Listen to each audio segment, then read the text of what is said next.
আজকে আমি চলে আসলাম নদীতে স্নান করতে। নদীতে স্নান করতে এসে দেখলাম ট্রাক্টরটি জলের মধ্যে ডুবে যাচ্ছে। চলো তাই শুরু থেকে তোমাদেরকে বলি। আমি আমার একটা বন্ধু আর আমার ভাই চলে আসলাম বাড়ির টোটো নিয়ে নদীতে স্নান করতে। সো ফাইনালি আমরা নদীতে পৌঁছে গেছি। এখন আমাদেরকে একটা বাঁশের ব্রিজ পেরিয়ে যেতে হবে ওই পারে। এই জায়গাটাতে দুইটা নদী আছে, আমরা এই নদীতে স্নান না করে ওই নদীটাতে চলে যাবো স্নান করতে যাওয়ার সময় বাঁশের ব্রিজ পেরোতেই দেখলাম একটা 4x4 ট্রাক্টর নদী পেরিয়ে যাচ্ছে ওই পারে। তো আমরা ফাইনালি ব্রিজ পেরিয়ে হয়ে চলে আসছি এই নদীটাতে। ওই পারের নদীর থেকে এই পারের নদীর জলটা অনেকটা ভালো। আমি জামা খুলে স্যান্ডো গেঞ্জি পরে নেমে যাবো নদীতে স্নান করতে। আমার বন্ধু, আমার ভাই আর আমি তিনজনে স্নান করে এখন রওনা দিব এখান থেকে। আমি চলে আসলাম আমাদের গ্রামের আম বাগানের দিকে।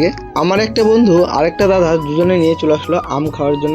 ওরা মশলাটা আনতে আমি একটু চেখে দেখলাম, না ভালোই হয়েছে। আমার বন্ধু ঢেল নিয়ে আম পাড়তে গেল আর তখনই আম না পড়ে পাত পড়ে গেল। বন্ধুরা তো আম পারতে পারলো না, তাই আমি আম পেরে দিলাম ওদের। আমরা আরো এরকম এনজয় করি, তোমরা আরো এরকম নিউজ জন্য সাবস্ক্রাইব করো। বাই।